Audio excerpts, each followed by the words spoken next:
저는 지난주 여러분들에게 여러분의 삶의 자리가 어디에 있는가를 질문했습니다. 하나님께서 아담에게 그 이미 범죄하고 탈선하고 나무 뒤에 숨어서 잊지 말아야 할 자리에 있는 그 아담을 바라보면서 아담아 네가 어디 있느냐? 주님이 그 질문을 하셨습니다. 그 질문은 아담아 내가 거기 있어도 되는 거냐? 아담아 내가 있는 그 자리가 지금 네 자리냐? 아담아 그래 거기 숨어 있으면 마음이 편하더냐? 너 거기서 언제까지나 주저앉아 있을 거냐? 주님이 지금 아담에게 묻고 있는데 그 질문을 우리들에게도 묻고 계시는 겁니다. 내가 지금 사는 삶의 자리가, 내가 지금 가고 있는 길이, 내가 지금 하고 있는 일이, 내가 습관적으로 하고 있는 일들 또는 취미생활, 이것이 과연 옳은가? 이렇게 살아도 되는가? 네가 살고 있는 그 삶의 자리가 맞는가? 주님이 이것을 아담에게도 물으시지만 우리들에게도 묻고 계시는 줄로 믿습니다. 사실 저는 지난 1년 동안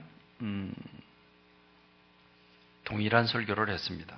설교 본문은 바뀌었고 내용은 좀 다른 것 같지만 사실은 하나님 앞에서 우리가 어떻게 반응해야 되는가, 내가 무엇을 버리고 무엇을 취해야 되는가에 대한 그런 하나님에 대한 관심에 집중을 모았습니다. 사실은 1년 내내 그랬습니다. 어쩌면 제 목회 한 35년 되는 이 35년이 넘는 세월 중에 제가 판단하는 바로는 금년이 가장 깊고 가장 진지하고 깊은 메시지를 주님이 주셨다고 저는 확신합니다. 왜냐하면 수십 년 설교를 하고 살았지만 주님께서 지금처럼 그렇게 부어주셔서 거기에 붙들려서 설교 말씀을 준비한 게 그 어느 때보다도 금년이 더 강렬했기 때문입니다.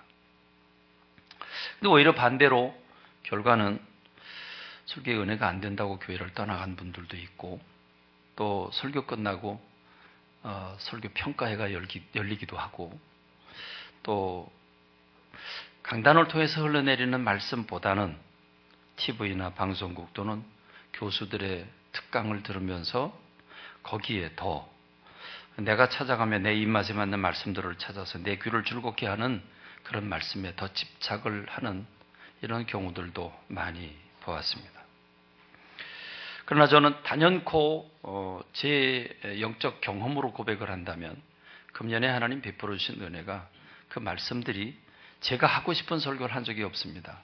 거의 다 하나님 부어주셨고, 말씀 준비하려고 붙들리면 그냥 붙들린 채로 다른 설교 자료, 집을 볼 사이도 없이 하나님이 거의 말씀을 부어주셨습니다. 저는 하나님이 우리 교회를 참 말할 수 없이 사랑하셔서 그렇게 말씀을 부어주시고 힘주셨다는 사실에 얼마나 감사한지 모르겠습니다. 그런 면에서 저는 지난 한 해 동안 증거된 말씀들을 좀 종합해서 같이 나눠보길 원합니다. 하늘 보좌를 버리고 이 땅에 오신 예수님은 처음부터 끝까지 우리들로 하나님의 나라를 바라보게 하셨습니다.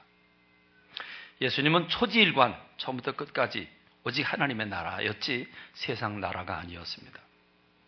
이 세상에서 어떻게 우리가 건강하고 복을 받고 그리고 성공하고 누리고 사는가에 대한 말씀을 주님은 한 번도 주신 적이 없습니다.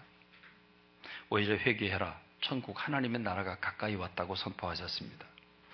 너희는 먼저 하나님의 나라와 의의를 구하라고 하셨습니다. 우리가 수많은 기도의 제목, 근심과 걱정하며 기도의 제목을 가지고 있지만 주님은 그거 아니다. 오히려 하나님의 뜻이 하늘에서 이루어진 것처럼 땅에서도 이루어지게 해달라고 기도해라 하셨습니다. 전도를 할 때 교회 나오면 이게 좋다 저거 좋다 그런 소리 하지 마라. 하나님의 나라가 가까이 왔다고만 해라. 그래서 하나님의 나라에 초점을 두셨습니다. 예수님 육신의 질병을 고쳐주시기도 하셨지만 고쳐주시는 것 자체가 목적이 아니라 천국 복음을 전하는 게 목적이었습니다. 예수님 빌라도에게 신문을 받으시면서 네가 유대인의 왕이냐라고 한 질문을 받을 때 예수님은 아주 분명하게 대답하셨습니다. 내 나라는 이 세상에 속한 것이 아니라고. 그런데 반면에 제자들은 3년 동안이나 예수님을 따라다니면서 주야장창 그들은 초지일관 세상 나라에만 관심이 있었습니다. 누가 크냐? 예수님이 왕이 되면 누가 그 양측에 앉을 것이냐? 여기에 초미의 관심이 있었습니다. 그런데 예수님이 십자가에 죽으셨고 모든 게 무너지는 줄로 알았는데 예수님이 부활하시자 과연 이때로구나. 그래서 예수님께 묻습니다. 이때가 이스라엘 나라가 회복할 때입니까? 이 땅의 나라, 이 세상 나라가 회복할 때입니까? 그런데 주님은 거두절미하고 딱 잘라서 그건 너희 알 바 아니요. 오직 성령이 너희에게 임하시면 권능을 받고 너희가 땅끝까지 이르러 내 증인이 될 것이라고 하나님 나라에 대한 증인이 되라고 하는 말씀을 주셨습니다. 예수님은 보물을 땅에 쌓아두지 마라. 하늘에 쌓아두라. 거기엔 좀도 등록도 거기엔 도둑도 없다. 하늘에 재물을 쌓아두라고. 그래서 저는 여러분들에게 하늘의 보물을 어떻게 하면 쌓아둘까에 대해서 수없이 말씀을 드렸습니다. 예수님은 아주 분명하게 하늘나라를 바라보고 하늘의 상급을 쌓는 사람과 이 땅에서 누리고 이 땅에서 부자 되는 걸 목표로 삼는 것과 얼마나 큰 차이가 있는지에 대해서 아주 현실적으로 주님 말씀을 해주셨습니다. 누가복음 6장 21절로 23절에 보면 지금 여기서 이 땅에서 줄인 자들은 복이 있다. 그때 너희가 배부를 것이다. 지금 우는 자들은 복이 있다. 그때 너희가 웃을 것이다. 인자로 말미암아 사람들이 너희를 미워하여 멀리하고 욕하고 너희 이름을 악하다 하여 버릴 때에는 너에게 복이 있다.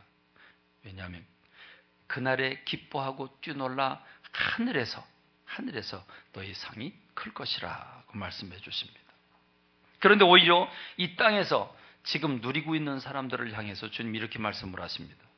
그러나 화 있을진저 너희 부유한 자여 너희는 이미 너희의 물질 너희가 누리는 것으로 위로를 이미 받았다.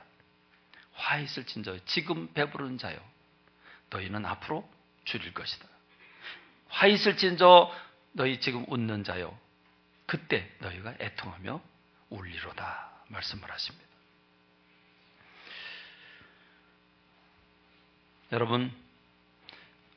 여러분은 지금 하나님의 나라를 구하고 계십니까? 세상 나라를 구하고 계십니까? 하늘의 상급을 쌓고 계십니까? 아니면 여기서 많은 땅 사재기하고 많은 돈 벌면서 성공하기를 원하고 계십니까? 저는 1년 내내 말씀을 증거하면서 우리의 삶이 믿음과 삶의 현장이 좀 분리되어 있는 게 아닌가 하는 생각이 듭니다. 다시 말하면 내 사랑하는 부인이 있는데 딴 데 또 연인을 숨겨놓고 두 집 살림하는 것 같은 느낌이 듭니다. 혹시 우리가 이중생활을 하고 있는 것은 아닙니까? 하나님은 지난주 여러분들에게 또 동일하게 질문을 했습니다. 저를 통해서 여러분들에게 하나님이 가인에게 들려주는 질문을 여러분에게 하셨습니다. 내가 지금 너의 언행으로 그리고 네 삶으로 주변 사람들에게 전도기를 다 막아놓고 그리고 뜻대로 되지 않으니까 신경질 내고 있는 우리들에게 네 아우 아벨이 어디 있느냐를 물었습니다. 가인은 대답을 하죠. 모르겠습니다. 왜 내가 아우를 지키는 자입니까? 왜 나한테 묻습니까? 이런 질문을 합니다. 이런 대답을 합니다. 억가심정이죠. 어떻게 보면 분노입니다. 한 겁니다.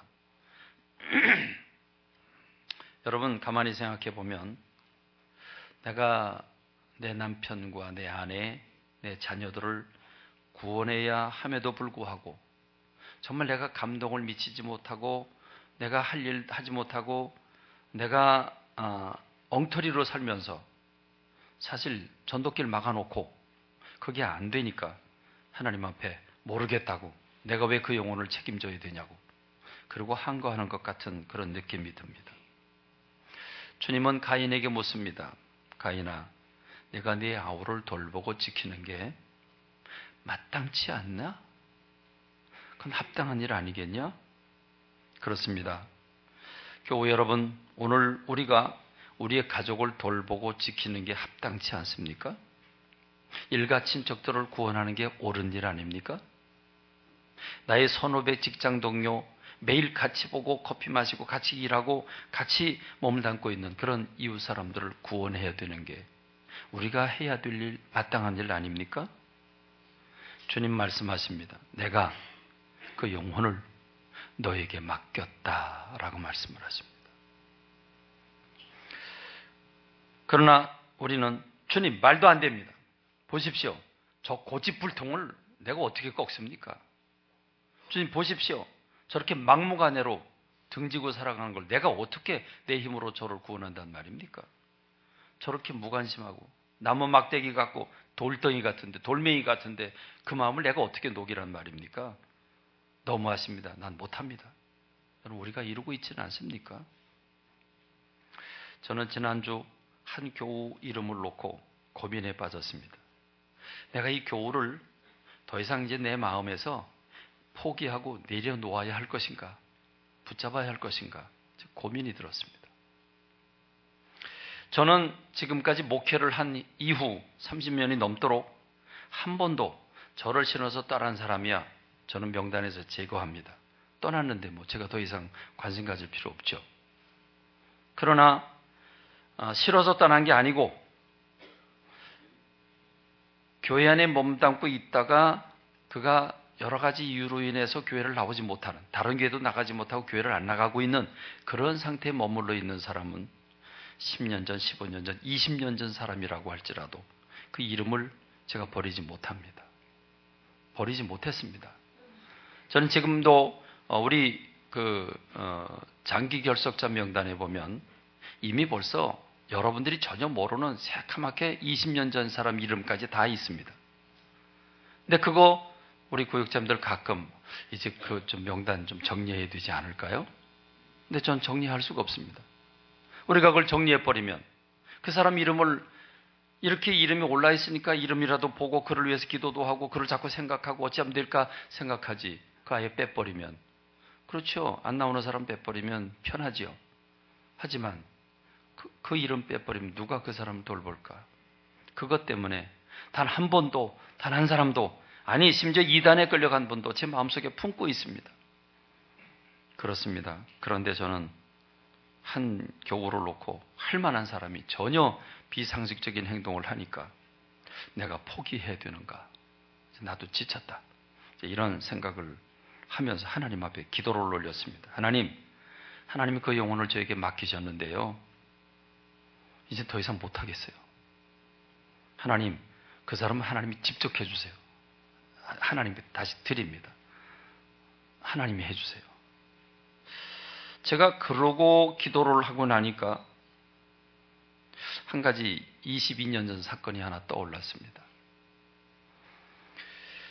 개척을 같이 한 장로님, 저는 이렇게 두 가정이 개척을 하게 됐는데 개척을 시작하고 하나님이 큰 참 복을 주셨습니다.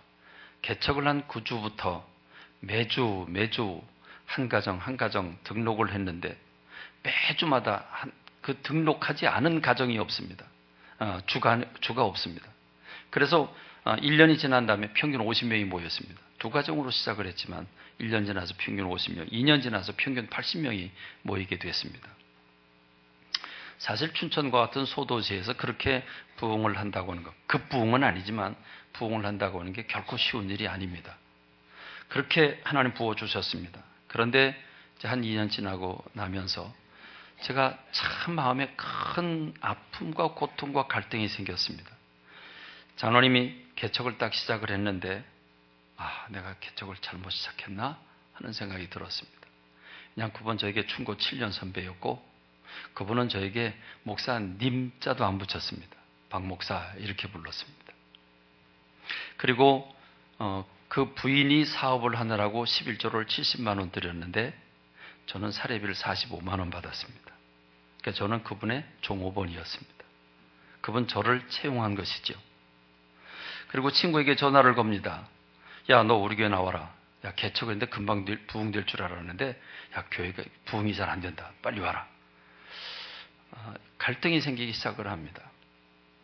그러면서 사사건건 그분은 저를 채용한 결과가 됐고, 저는 목회자니까 하나님 앞에 부름받고 저는 그를 양으로 보고 있고 하니까 이게 맞을 리가 없죠. 그래서 사사건건 부딪히게 됩니다. 결국 2년이 지나면서 충돌이 되기 시작을 했고 전쟁이 시작이 됐습니다. 다툼이 시작이 됐는데 참 희한한 일이 생겼습니다. 2년 동안 한 주도 빼놓지 않고 계속 한 가정 이상이 다 등록을 했는데, 그렇지 않으니까 전쟁이 딱 시작하면서 이건 거짓말을 조금 보탰어요. 그 이후 2년 동안 싸웠는데 2년 동안 다툴 때 한 가정도 등록을 안 했습니다. 희한한 일이죠. 성령님께서 싫어하셨습니다. 그렇습니다. 부흥이 중지됐고 80명 모이다가 2년 지났는데 60명이 모이게 됐습니다. 결국 그 장로님이 4년 만에 떠나게 됐습니다. 그런데 저는 어느 날 도저히 참을 수가 없어서 이 상태로 갈 수는 없다. 저 더 이상 목회 못하겠다. 내가 저런 장로는 내가 때려 죽이고, 죽인다는 말은 살인한다는 말이 아니라 어떻게 좀 이렇게 지지 밟아놓고 내가 이제 목회 안 하리라 생각을 하고 근무하고 있는 그 장로님을 불러냈습니다. 그도 나도 씩씩거리면서 지금 오고 있는 중입니다. 기다리고 있는데 교사 2명이 갑자기 교회로 왔습니다. 교회 올 시간이 아닌데, 아침 시간인데 교회로 와서 기도를 하더니 저한테 와가지고 이런 얘기를 합니다. 목사님, 무슨 일인지 모르겠는데 하나님이 무조건 참으시랍니다.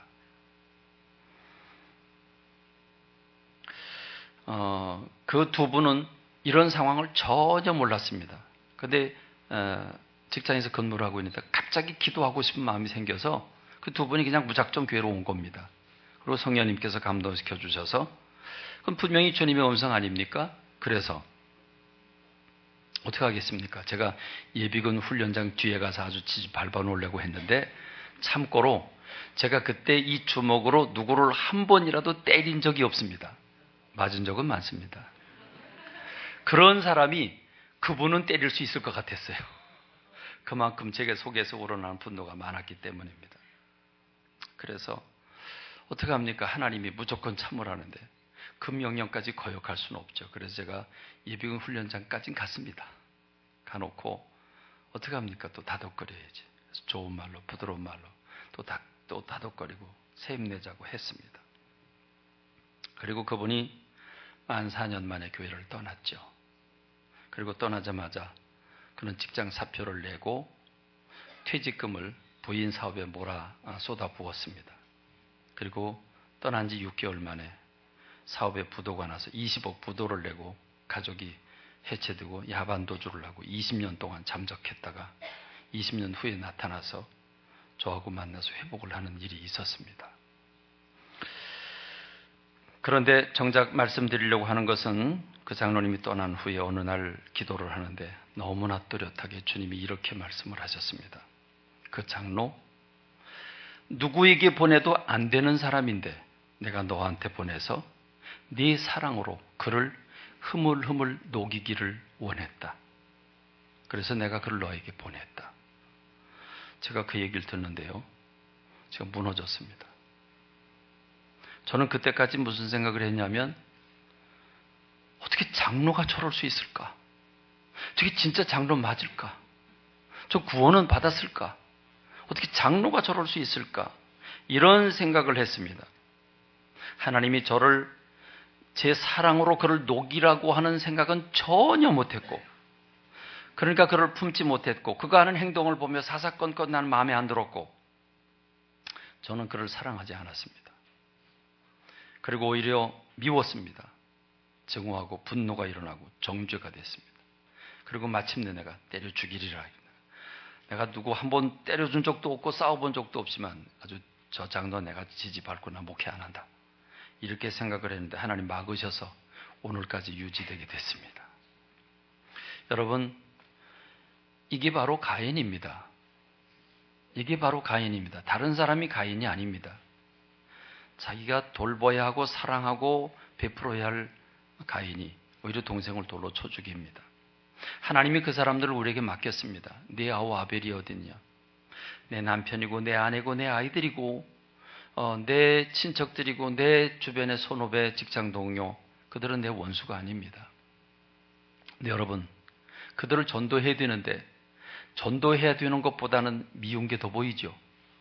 저놈의 인간 꼴 보기 싫다고 말이죠. 내가 어떻게 저놈의 인간하고 한 이불 덮고 자나. 괴롭지 않아요?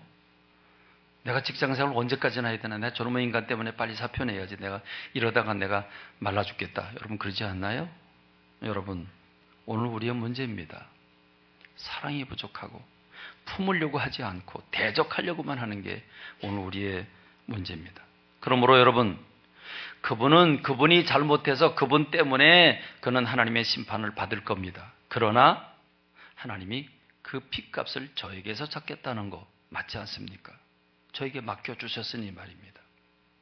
그러나 제가 사랑하지 않았고 제가 품지 않았기 때문에 그에게 영향을 주지 못했다고 한다면 그건 분명히 제 책임인 겁니다. 여러분, 지난주 말씀을 받으시고 여러분 어떻게 반응하고 계십니까? 네 삶의 자리 어디냐고, 내가 지금 가고 있는 길이 맞냐고, 내가 지금 행동하고 있는 그 행동이 맞는 거냐고, 내가 가지고 있는 삶의 습관이 맞는 거냐고 여러분에게 질문을 했습니다. 네 아우 아벨은 어디냐고, 내가 돌보고 구원하고 그를 위해서 감사 안고 사랑하고 돌봐야 할 그 영혼은 지금 어디가 뭐 하고 있냐고. 여러분 말씀을 받고 여러분들이 어떻게 반응하는지 모르겠습니다. 근데 이제 생각해 봤습니다. 사실 지난주 설교 굉장히 충격적인 설교인데 그 설교를 받고 내가 잘못 살았구나. 내가 이 직장을 사표내고 내가 방향 전환을 해야 되나. 내가 인생의 꿈을 지금 잘못 가지고 있었는데 인생의 꿈을 이걸 버리고 새로운 꿈을 가져야 되나. 내가 기도하지 못했는데, 내가 말씀 읽지 못했는데. 그래서 여러분, 새벽에도 인원이 늘어나야 하고 낮이고 밤이고 와서 울부짖고 가슴을 때리며 회개하는 사람들이 있어야 되지 않겠습니까? 별로 없습니다. 별로가 아니라 변화가 없습니다. 여러분, 하나님이 나를 사랑하시는 까닭이 뭘까요? 내가 정말 순종을 잘하고 내가 하나님 앞에 이쁜 짓을 하고 내가 청결하고 깨끗해서 죄가 없어서 주님이 나를 사랑하십니까? 아니지 않습니까? 그런데 왜 우리는 내가 구원해야 할, 내가 돌봐야 할 사람이 흠없기를 바라고 있습니까? 왜 그가 잘못하는 것을 내가 품지 못하고 있습니까? 오늘 우리는 이유가 많죠. 그가 이래서 저래서, 우리가 이래서 저래서 많습니다. 여러분, 내 안에 문제가 있는 겁니다. 내 안에 사랑이 없는 겁니다. 내 안에 분노하고 정죄하고 있어서 누가 뭐라고 말 한마디만 하면 바로 총알처럼 튀어나오게 되는 이유가 바로 거기에 있는 겁니다.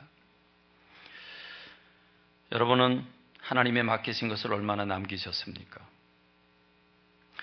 하나님께서 여러분들에게 생명 주셨고 건강 주셨고 재능 주셨고 재물 얻을 능력을 주셨습니다. 은사들 주셨습니다. 그거 어디에 사용하셨습니까? 얼마나 남기셨습니까? 하늘의 상급을 얼마나 쌓으셨습니까? 혹시 한 달란트 받은 사람처럼 땅속에 묻어두고 있는 건 아닙니까? 적어도 이런 말씀을 받았다면 여러분들이 내 인생을 돌아봤어야 합니다. 내가 내 인생을 얼마만큼 살았고 내가 하늘의 상급을 얼마만큼 쌓아놓은가. 내가 지금 죽는다면 천국 가면 내 상급이 얼마나 될까? 아니 천국이나 들어갈 수 있을까? 여러분 고민하면서 몸부림쳐야 되지 않겠습니까? 말씀을 받았다면 여러분 반응과 변화가 일어나야 되지 않겠습니까? 예배 끝나고 삶의 자리로 돌아가서 아무런 일도 없었다는 듯이 그렇게 살다가 주일날 와서 또 아무렇지도 않은 듯이 예배 드리고, 그래서 찬송 부를 때 표정도 없고 찬송 부르지도 않고 말씀을 들을 땐 아멘도 없고, 여러분 그리고 반응도 없다가 이렇게 한 주 한 주 지내다가 인생 끝나면 여러분 우리 인생이 하나님 앞에 가면 어떻게 될까요? 적어도 한 편의 영화, 한 편의 드라마 한번 봐도 그럼 가슴이 찐하고 뭔가 감동이 남아있지 않습니까? 그런데 소위 하나님의 말씀이라고 하는 이 말씀이 여러분에게 선포되었는데도 불구하고 여러분 반응하지 않는다면, 사랑하는 성도 여러분, 지금 우리는 대충 살아도 되는 시대가 아닙니다. 죄송하지만 우리는 가장 불행한 시기에 세상을 살고 있고 또 반대로 가장 복된 시기에 우리가 삶을 살고 있습니다. 가장 복되다고 하는 것은 주님이 재림하실 때 주님의 재림을 직접 우리 몸으로 맞이할 수 있는, 죽음을 통과하지 않고 하나님 나라로 갈 수 있는 특혜를 부여받았기 때문에 오늘 우리가 복된 것이고, 가장 불행한 것은 주님이 재림하시기 전에 이 세상은 엉망진창 불법 천지가 될 것이기 때문에, 그래서 믿는 사람들이 살기가 힘들어지는 때에 있기 때문에 가장 불행한 것입니다. 여러분, 지금 세상은 너무나 혼탁하고 진리와 비진리가 뒤섞여 있고 기독교가 전 세계적으로 핍박을 받는 시대를 돌입하게 됐습니다. 보십시오. 선진국들이 앞다퉈서 멸망을 초래하게 할 동성애를 받아들일 뿐만 아니라 지도자들이 먼저 못된 짓을 합니다. 우리 정부도 그 뒤를 따라가지 못해 안달이고, 지금 현 정부는 역사를 거꾸로 돌이키고 있는 그런 상황이 연출되고 있습니다. 북한은 연일 핵과 미사일을 쏘아대면서 불바다를 만들겠다고 연일 소리치고 있습니다. 여러분, 백두산에 화산이 터지느냐 안 터지느냐 초미의 관심입니다. 대한민국 끝자락에서 살짝 진도 5.5의 지진이 일어났는데, 저는 동아아파트에 앉아 있다가 아파트 전체가 흔들리는 걸 보고 이게 뭐지? 전 깜짝 놀랐습니다. 동아파트는 조용한 편입니다. 고요합니다. 고요한데 막 건물이 이리저리 흔들리는 모습을 보고 이건 뭐냐고 정말 충격을 받았습니다. 이번 포항 지진 비슷했습니다. 근데 여러분, 백두산이 터지면 어떻게 될까요? 그들이 핵실험을 하고 이래서 잠자던 화산이 터지게 되면 어떻게 될까요? 대한민국은. 강대국 중국은 대한민국을 자기의 속국으로 알고 있고, 일본은 언제라도 이용하고 대적할 수 있는 준비를 항상 갖추고 있고 속에 증오심을 가지고 있습니다. 미국은 전제 상태를 이미 선포한 상태이고, 러시아는 음흉하게 뒤에서 힘을 키우고 있는 게 러시아입니다. 도처에 기근과 지진, 태풍과 쓰나미가 도시 전체를 휩쓸어가고 수십만 명을 한꺼번에 몰살시키는 상황이 연출되는데도 불구하고 오늘 우리는 그걸 주님의 재림 징조로 받아들이지 않고 그저 무관심 속에 살아가고 있는 게 오늘 우리의 삶입니다. 우리 아이들은 세상 재미에 푹 빠져서 인생을 왜 살아야 되는지, 어떻게 살아야 되는지 고민하지도 않고 지금 먹고 마시고 노는 일에만 관심이 있습니다. 예배는 어쩔 수 없이 늦게 와서 3층 복도에서 서성거리다가 일찍 가버립니다. 그들에게 있어서 오후 예배, 수요 예배, 철야에는 아예 마음에 들어있지도 않습니다. 여러분, 작년인 여러분들은, 예수님을 오래 믿으신 여러분들은 어떻게 살고 계십니까? 여러분은 무엇 때문에 그렇게 바쁘십니까? 왜 그렇게 기도와 담을 쌓고 계신지, 철야기도 한번 나오기가 왜 그렇게 힘든 건지, 어떤 젊은 집사에게 제발 좀 원이어 바이블 성경 좀 읽으라고 했더니, 목사님 우리 삶을 몰라요. 너무도 몰라요. 우리 너무 바빠요. 성경 읽을 시간이 없어요. 그분 말에 의하면 주님이 오늘 네 생명 취할 테니까 올라와라 그래도 저 바빠서 못 가요 그럴 것 같아요. 여러분, 그게 우리의 삶입니다. 여러분의 관심사는 어디 있습니까? 성가대가 자리가 많이 비어도 목사님 제가 좀 성가대 하겠습니다, 이런 분이 안 보여요. 주일학교 교사가 지금 평균 연령 50대입니다. 주일학교 교사라도 좀 하라고 좀 얘기를 하면 아주 행가리질을 너무 해가지고 말을 못 붙이게 해요. 이제 누구에게 뭘 좀 해달라고 부탁을 하려고 그러면 두려움이 먼저 앞섭니다. 왜요? 왜 이렇게까지 우리의 신앙이 여기까지 떨어졌습니까? 요즘 전도하는 교회, 전도하는 성도가 되자고 몸부림치지만 전혀 반응이 없습니다. 전 이런 모습들을 바라보면서 예수님의 말씀이 떠올랐습니다.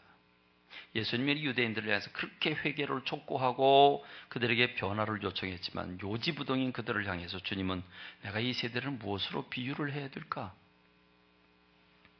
아이들이 장터에 앉아서 제 동물을 불러서 내가 너희를 향해서 피를 불어도 너희가 춤추지 않고 우리가 슬피 울어도 너희가 가슴을 치지 않는다고 하는 것과 똑같구나. 여러분, 대화를 나눌 때 뭘 물어보면 그래? 아니야, 그래. 여러분, 대답을 해야지. 물어봤는데 아무런 대답도 안 한다. 반응도 없다. 여러분, 그거 얼마나 환장할 일입니까? 그런데 내가 할 일은 안 하면서 말은 많습니다. 요한이 와서 먹지도 않고 마시지 않으니까 미쳤다고 얘기를 하더니 예수님 오셔서 먹고 마시니까 먹기를 탐하고 포도주를 즐기는 사람이고 세리와 죄인들의 친구라고 말합니다. 여러분, 나는 내가 해야 할 일을 하지 않으면서, 나는 하나님 앞에 결단하지 않으면서 교회가 이거 안 해줘서 저거 안 해줘서, 그리고 목사 탓합니다. 이게 우리 오늘 현실이 됐으니 어쩌면 좋겠냐는 겁니다. 저는 그러면서 고민에 빠졌습니다. 언제까지나 이런 설교를 더 해야 되는가? 나는 왜 설교를 해야만 하는가?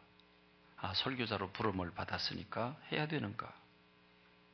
반응이 없는 설교를 한다는 게 얼마나 힘든 것인가 여러분 잘 모를 겁니다. 아멘이 없는, 감동하고 눈물이 없는. 저는 그러면서 에스겔서가 떠올랐습니다. 에스겔서를 읽으면서 하나님이 에스겔을 통해서, 예레미야를 통해서 그렇게 목숨 걸고 외치지만 전혀 반응이 없는 이스라엘을 바라보면서 하나님이 에스겔이 이렇게 말씀을 하십니다. 인자야, 내가 너를 이스라엘 자손 곧 패역한 백성, 나를 배반하는 자에게 보내노라. 그들과 그 조상들이 범죄하여 오늘까지 이르렀는데 이 자손은 얼굴이 뻔뻔하고 마음이 굳은 자라. 내가 너를 그들에게 보내는데 너는 그들에게 주 여호와의 말씀이 이렇다고 해라. 이렇다고 해라. 그들은 패역한 족속인데 그들이 듣든지 듣지 않든지 그 가운데 선지자가 있었음을 그걸 알려주기는 해야 될 것 아니겠는가. 저는 에스겔의 심정을 또 올려봤습니다. 전에도 전혀 반응이 없는 그들에게 전해야 되는 선지자의 심정이 얼마나 괴로울까. 하나님은 그 에스겔을 향해서 듣든지 안 듣든지 선포해라. 그래서 그들에게 그래도 선지자가 있었다는 사실만큼은 알려야 되지 않겠냐. 저는 그런 심정도 생각하게 됐습니다. 제가 하나님의 마음을 조금 느낄 수 있을 것 같습니다. 여러분, 도대체 왜 그렇게 바쁘고 왜 그렇게 하나님의 일에 무관심하고 뭔가 일을 같이 하자고 그러면 그렇게 손 행가래질을 하는지 여러분 한번 돌이켜 보십시오. 여러분, 무슨 이유로 힘들다고 말합니까? 무엇 때문에 그렇게 바쁩니까? 오늘 우리가 읽은 본문의 말씀은 우리들의 삶을 그대로 반영시켜주고 있습니다. 오늘 본문은 비유입니다. 천국 하나님의 나라는 마치 이와 같다. 임금이 자기 아들을 위해서 혼인잔치를 베푼 임금과 같다. 자기 아들을 위해서 혼인잔치를 베푼 임금과 같다. 여기서 말하는 임금은 누구입니까? 하나님이십니다. 임금의 아들은 누굽니까? 예수 그리스도이십니다. 그럼 혼인잔치는 무엇입니까? 예수님의 재림입니다. 그렇습니다. 여러분, 지금 임금이 혼인잔치를 베풀고 사람들을 초청을 합니다. 살찐 소를 잡고 해서 풍성한 잔치를 준비하고 사람들을 초청을 했는데 여러 가지 이유로 사람들이 오지 않습니다. 여러분, 어떤 이유로 오지 않는지 볼까요? 마태복음 22장 5절로 6절에 보면 한 사람은 자기 밭으로, 한 사람은 자기 사업하러 가고 그 남은 자들은 종들을 잡아 모욕하고 죽였다. 그런데 누가복음에 보면 동일한 사건인데 이렇게 설명하고 있습니다. 다 일치하게 사양을 했다. 다 일치하게 사양하면서 한 사람은 난 밭을 샀는데 그거 아무래도 그거 내가 나가서 봐야 되겠다고. 그리고 나를 좀 양해해달라고. 어쩔 수 없다고. 또 한 사람은 내가 소 5결이 10마리입니다. 소 10마리를 샀는데 그걸 시험하러 가야 된다. 잘 좀 지켜봐야 된다. 나를 좀 양해해줘라. 그리고 또 한 사람은 내가 장가 들었는데 누구 집 잔치에 가겠냐? 내 결혼식인데. 그러니까 이 사람은 양해도 안 해요. 양해할 필요도 없어요. 당연한 거니까. 여러분, 종합해 봅시다. 자, 밭에 갔어요. 일하러 갔어요. 자기 사업차 갔어요. 그리고 땅을 샀다고 땅 보러 간대요. 소 10마리 샀다고 소를 보러 간대요. 오늘 일부 시간에 이몽덕 형제님이 예배에 참석을 했습니다. 소를 키우고 있는 형제님입니다. 제가 물었습니다. 소 10마리를 샀다, 10마리 한꺼번에. 근데 사놓고 지금 배달해 놓고 그리고 예배 드리러 가야 되는데 예배 시간, 예배 참석하러 갈래? 아니면 그 소 보러 갈래? 여러분 같으면 어떻게 하겠어요? 여러분, 소 10마리면 작은 게 아닙니다. 큰 돈입니다. 여러분, 땅 없던 사람이 땅을 샀어요. 그거 얼마나 신기하고 얼마나 마음이 부유해졌습니까? 땅 보러 가야죠. 땅 보러 가야죠. 거기서 잘해도 잘 텐데요. 그렇지 않습니까?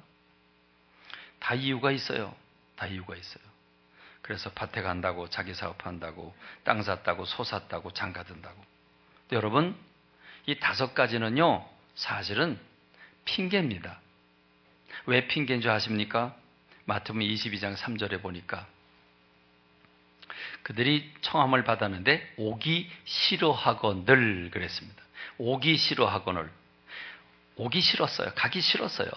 두 번째는 자, 밭으로 가고 자기 사업차 가는데 어떻게 갔냐면 돌아보지도 않고 갔어요. 여러분, 가는데 어떻게 가야 되냐면 가만있어 봐. 저 왕이 초청장을 보내는데 거길 가야 되나? 지금 내가 밭에 가야 되나? 어떻게 해야 되지? 이렇게 저울질 하다가 갈등하다 간 게 아니고요. 돌아보지도 않고 갔어요. 뒤도 안 보고 갔어요. 그 말은 뭐예요? 관심조차 없었다는 거죠. 그렇죠? 관심조차 없었다는 거예요. 자, 무관심했어요. 생각 자체가 없었어요. 여러분, 지금 이 얘기는 누구의 이야기입니까? 우리가 하나님의 일을, 우리가 하나님께로부터 받은 사명을, 교회라고 하는 공동체 또는 선교하고 구제하고 나누는 일을 우린 관심이 없어 합니다. 왜요? 내일이 바빠서요. 누가복음에 보면 나는 밭을 샀는데 아무래도 나는 나가봐야 되겠다고. 여러분, 지금 우리는요, 모임이 너무 많아. 여러분도 그렇죠? 모임이 너무 많아요. 너무 많다 보니까 특히 우리 목회자 같은 경우는 모임 너무 많아요. 많다 보니까 추려야 돼요. 가야 할 자리와 가지 말아야 할 자리를 추려야 돼요. 근데 가긴 가야 되는데 시간은 없고 그럼요. 핑계를 댑니다. 그죠? 핑계를 대요. 내가 이런 일이 있는데 아무래도 내가 못 가겠다고 양해 좀 해달라고. 이게 성경에 써 있네요. 그렇죠? 여러분, 우리가 하나님의 일을 하는 것도 똑같지 않습니까? 세상 일에 먼저 다 잡아놓고 세상 것 먼저 하느라고 아무래도 내가 못하겠다고. 여러분, 이렇게 행가래질 치는 게 바로 이거 아닙니까? 핑계입니다. 아예 마음이 없었어요. 관심이 없었어요. 관심이 없는데 자꾸 오라니까 싫은 겁니다. 짜증내는 거죠. 뒤도 안 보고 가는 거죠. 여러분, 그런데 그 핑계거리가 다 뭐죠? 하나님의 영광을 위한 일이었습니까? 아닙니다. 육의 일이고 세상 일이고 돈 벌고 사고 파는 일이었습니다. 여러분, 이건 무엇을 얘기해 줍니까? 자기 일이 먼저였습니다. 그러니까 자기 중심적이었습니다. 이걸 가리켜 뭐라고 말합니까? 이기주의라고 말합니다. 모임을 한번 가지려면요, 너무 힘들어요. 모임을 한번 가지려면 그 구성 멤버들이 모여서 언제 모이는 게 좋을까 얘기를 하면요, 이때는 무슨 일이 있고 어떤 병원 가야 되고 어디 뭐 해야 되고 이유가 다 있어요. 날짜를 잡을 수가 없어요. 잡을 수가 없어. 왜? 자기 거 먼저 다 챙기고 하려니까 그렇죠. 목장 모임도 그래요.